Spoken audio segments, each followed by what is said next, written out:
મારું નામ પુરુષોત્તમ મારવાડા, પૂર્વ ચેરમેન જિલ્લા પંચાયત કચ્છ. આજે જ્યારે ગુજરાતમાં સ્થાનિક સ્વરાજ્યની ચૂંટણીઓ ચાલુ રહી છે ત્યારે માનનીય ગુજરાત પ્રદેશ ભારતીય જનતા પાર્ટીના પ્રમુખ શ્રી આદરણીય જગદીશભાઈ વિશ્વકર્માજી, તેમની સાથે આપણા કચ્છ જિલ્લાના ભારતીય જનતા પાર્ટીના પ્રમુખ શ્રી દેવજીભાઈ વચનજીના અધ્યક્ષસ્થાને કચ્છ જિલ્લામાં જ્યારે દરેક જગ્યાએ ભારતીય જનતા પાર્ટીના ઉમેદવારોની આપણે લિસ્ટ જાહેર થયું, એના પછી ફોર્મ ભરવાનું અત્યારે ચાલુ છે. આજે ફોર્મ ચકાસણી હતું. આખા કચ્છ જિલ્લામાં જ્યારે દરેક જગ્યાએ ભારતીય જનતા પાર્ટીના કાર્યકરો ભારતીય જનતા પાર્ટીના ઉમેદવારો જીતે તે માટે દરેક કાર્યકરો તનમનથી આપણે પ્રચાર કરી રહ્યા છે. માનનીય કચ્છ જિલ્લા આપણા શાસક શ્રી વિનોદભાઈ ચાવડા સાહેબ અને અબડાસા વિધાનસભાના લોકપ્રિય આપણા ધારાસભ્ય શ્રી પ્રદ્યુમનસિંહ જાડેજા સાહેબ અને અમારા અબડાસા તાલુકા ભારતીય જનતા પાર્ટીના પ્રમુખ શ્રી જયદીપસિંહ જાડેજા અને ઝોન પ્રભારી શ્રી આપણા જિલ્લાના મહામંત્રી હિતેશભાઈ ખંડોળ સાહેબ અને સૌ અબડાસા તાલુકા ભારતીય જનતા પાર્ટીના સૌ ઉમેદવારો, જે પાર્ટીએ જે ઉમેદવારો જાહેર કર્યા છે એનામાં અબડાસા આપણા તાલુકો જે છે એ ખૂબ રાજી છે, ખૂબ સક્ષમ છે અને પ્રજાના કામ કરી શકે એવા સૌ ઉમેદવારો છે.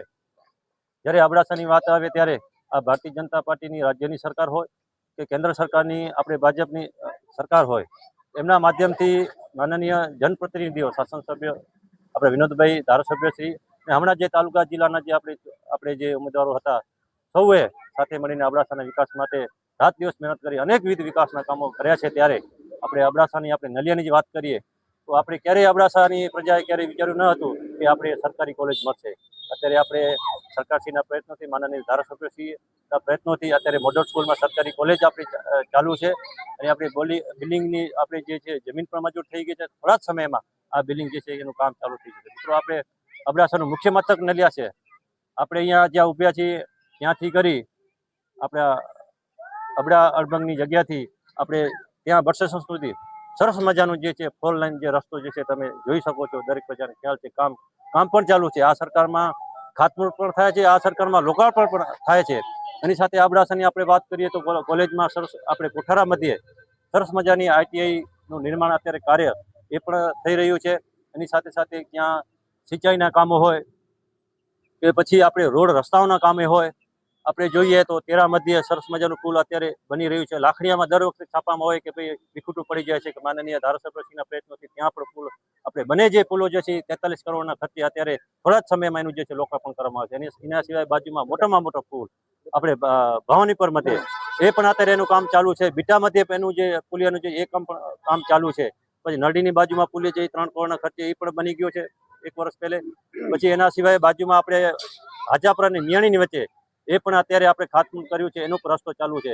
બીજું આપણે દેસલ પરથી આપણે નલિયાથી નાણસરોવર એ પણ રસ્તો 96 કરોડના ખર્ચે એ રસ્તો જે બની ગયો છે. પછી કોસ્ટલ હાઈવે જે 100 કરોડ આખા તાલુકાના માંડવીથી આપણે ચાલુ કરીએ તો પછી આપણે જખોથી પછી કોઠારા આપણે નાણસરોવરથી આપણે જોઈએ ગડોલી સાંતલપુર સુધીનો એ 100 કરોડના ખર્ચે જે છે એ રસ્તો જે છે એ આપણે મંજૂર થઈ ગયો છે, એનું કામ જે ચાલુ છે.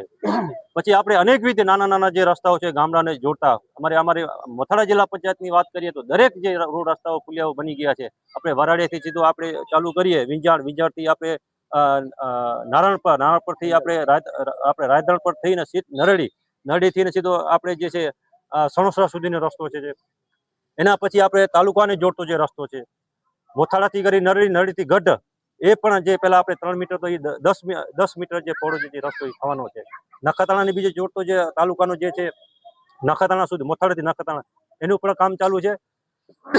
પછી અહીંયાથી આપણે વાત કરીએ તેરાથી કરીને નેત્રાથી રવાપર માતાના મઢ જવું હોય એ પણ રસ્તો જે છે એનું કામ ચાલુ છે. એના સિવાય આપણે રાપર આબડાથી આપણે વાત કરીએ તો માતાના મઢ સુધીનો એ પણ અત્યારે ખાતમુહૂર્ત થઈ જાય. અનેકવિધ વિકાસના કામો થાય. આ વિકાસના મુદ્દા હવે રોજી રોટલો જે કંપનીઓ આવી છે એમાં સ્થાનિક લોકોને કેટલી ભરતી થઈ છે અત્યારે? સ્થાનિક લોકોની એ તમે સરસ મજાનો પ્રશ્ન કર્યો છે. અમારી સરકાર માનનીય ધારાસભ્ય શ્રી પ્રદ્યુમનસિંહ જાડેજા સાહેબ પણ આ સ્થાનિક લોકોને રોજગારી મળે એના માટે સરકારશ્રીના પણ 85% સ્થાનિક લોકોને રોજગારી આપવાનો એક પરિપત્ર છે. અને આ પરિપત્રના અનુસંધાને અમારા જે તાલુકાના જે પ્રમુખ શ્રી જયદીશસિંહ જાડેજા, ધારાસભ્યશ્રી, સંસદ સભ્યશ્રી, માનનીય અધ્યક્ષશ્રી જિલ્લાના દેવજીભાઈ સૌ અમે સાથે મળીને વહીવટીતંત્રને એના માટે પણ ધ્યાન દોર્યું છે.